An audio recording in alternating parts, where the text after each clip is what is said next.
Now, if you ever fancy doing a bit of this, you fancy yourself as a bit of a road racer, perhaps you're a bit of a track day addict, but there's more to road racing than you think.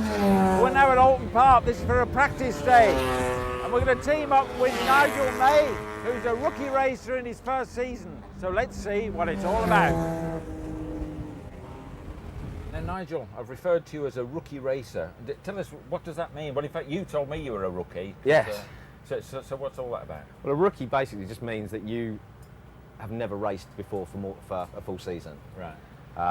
You have to, there's license grades you have to go through, and you're forced to wear one of these things. Yeah, I saw you in that. It suits you, though. Yeah, this is nice. This is like a racer's learner plate. Yeah. The idea being that you have to finish 10 races at 3 different circuits. Right. Doesn't matter where those circuits are, but you have to finish. Doesn't matter whether you're first all the way through and fall off on the last lap, you have to finish. So even if you poodle around last, you can then get rid of your vest and you're not considered a rookie anymore. Ah, okay, so I hadn't realised that. I thought it might be for the full season, but that's not so then. Purely if you can get 10 races out of the way, yeah. Bang, bang, bang, then yeah, you can get rid of your vest. Is it as simple as that, or do you have to pass some sort of competency test at the end of it, or is it just that? It's, if you have a full bike licence, yeah. You can go in as a novice clubman. Yeah. With your ACU licence, you have to send them a copy of your full bike licence. If you don't, you go in as a novice, strict novice, right. Yeah. and then you have to work your way through and grade up again. Everyone has to start with the orange vests. I happen to know that you were a bit of a track day fiend, weren't you, at one time? So is that what started you off on? Yeah, on it kind of, I guess with a lot of people, you've got the bike out on the road, and they're so fast now. Yeah. And it's so dangerous out on the road, and you don't want to lose your licence, so you kind of gravitate towards track days. Right. And they're great fun. Brilliant way of learning how to control your bike. But then I'm just competitive by nature. I wanted something a little bit more. And it just seemed like a logical progression to go racing.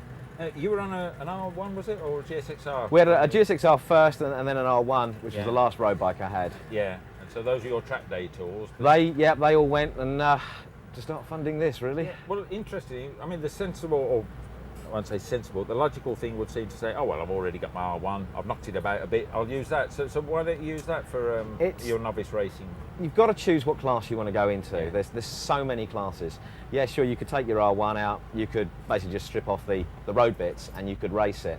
But the group you'd go into with an R1 would be power bikes or super stocks, and it's a very expensive class to race in. And you've got the CBR6, hence the CBR6, yeah? Yeah. Yeah. And this wasn't a road bike, was it? You bought it as a... This originally, believe it or not, came from Mick Corrigan. Yeah. Right. The chap that I bought it off, who was racing it last year, had bought it with Mick Corrigan the season before. Yeah. So it's done its racing It's got a history, yeah. Yeah. And it's fairly stock then, is it? What are you allowed to do on it? Change the tyres, obviously. You have to run road legal tyres. Right.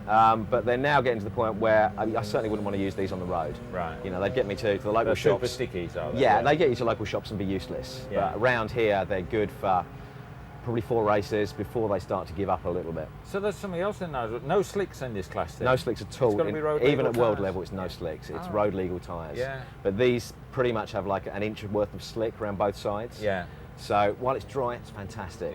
Merest hint of rain, and you can see the gravel coming towards you very, very quickly. You've budgeted for the year. I know I had a chat with Katrina. She's a pretty organised kid as well, isn't she? And so how much do you think for this season?